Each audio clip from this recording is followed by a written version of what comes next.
Hey guys, it's Chronic Gamer today with another jumping puzzle. In this video we're gonna take a look at Weyandt's Revenge, which is located in the southeast of Lion's Arch, kind of the neutral capital of Tyria. You want to go to the far shore waypoint, which is where I'm at right now, because I want to show you first how to get to the entrance, and then even identifying the entrance might be kind of hard, because I doubt that even if you get there by accident that anyone would jump into the Dragon's Maw, literally, without knowing that there's a jumping puzzle behind it. In the future I'm probably gonna do a few more videos about jumping puzzles, because I have a lot of fun doing them, and why not share my experiences with you guys. And of course there are always some handy tips and tricks I can give you so you can get through them a bit easier. Just a few minutes ago I went in here already to test out some of the mechanics. This is a vista right next to the entrance, the aforementioned Dragon Maw.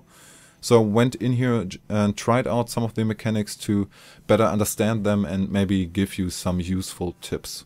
So hopefully this video will be worth your time. This vista kind of gives you a hint that there might be something down there, but it still looks a bit like suicide. And it very well might be if you don't know what you're doing. So you want to take a small leap here to avoid those edges right in front of me. But not too big, otherwise you'll already take some damage from this first jump, and then you can't really control your character anymore, because you want to keep to the left a bit to avoid some spikes on the right, but not too far, otherwise you'll hit the spikes on the left, and also maybe all the way down a skeleton on the left.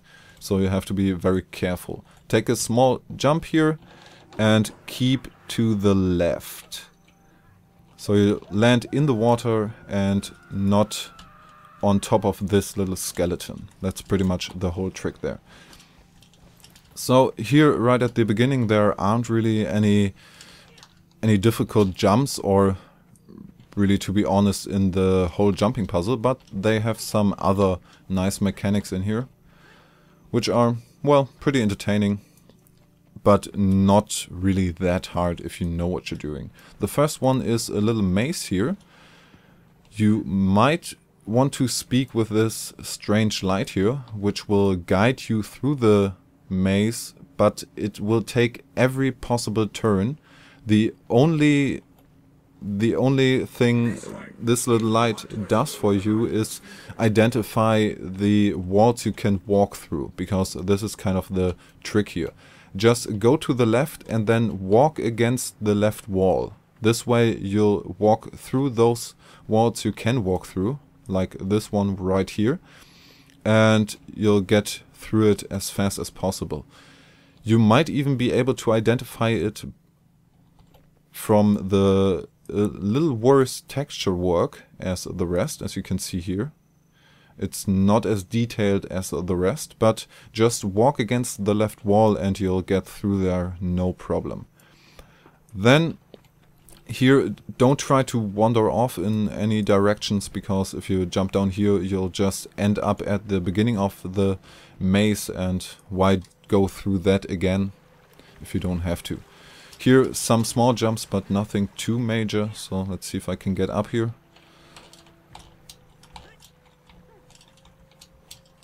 This last jump is always a bit tricky. You might slide down to one direction, but again, not too hard.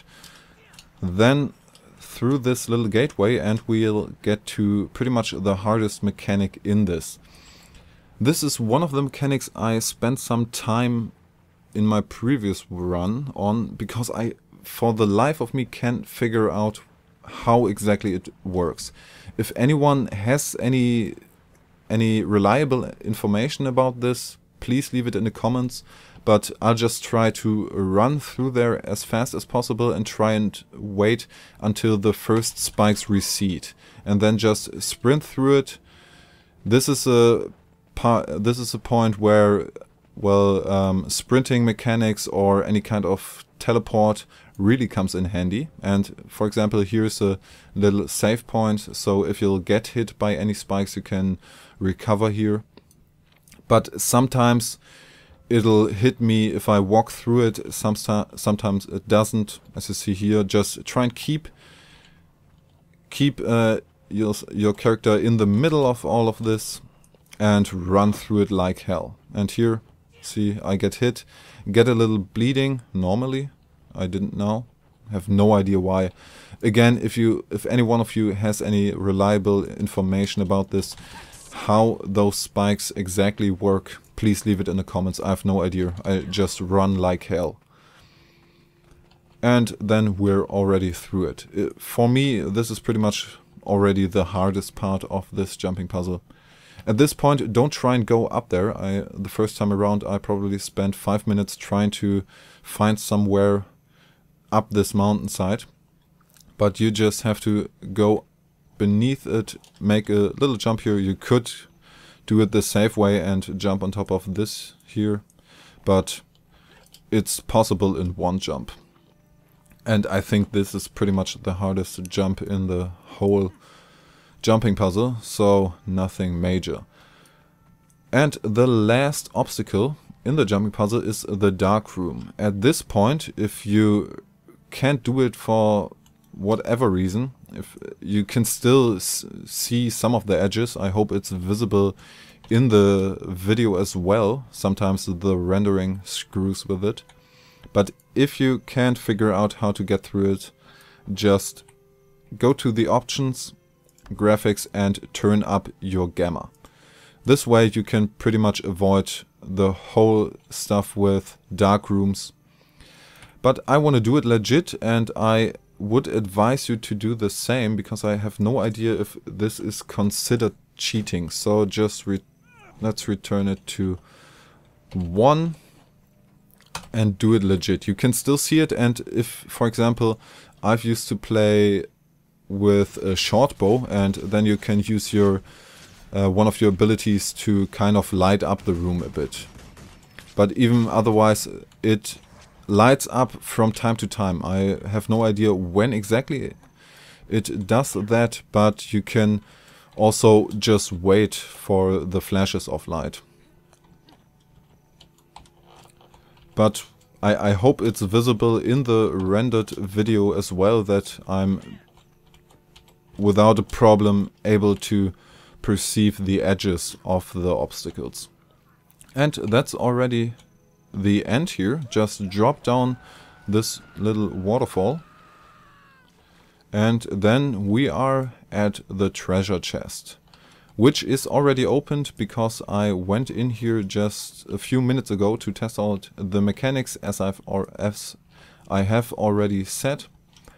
And here every World of Warcraft player will be in awe that shadows grow in sizes if you're further away from them and don't stay the same size no matter what.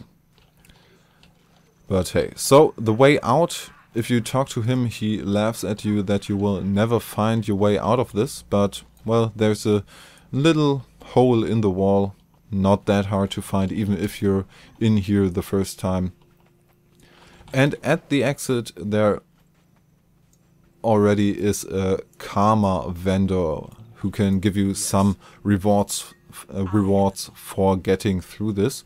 A little too pricey for me, but hey, I really need to catch up on my leveling.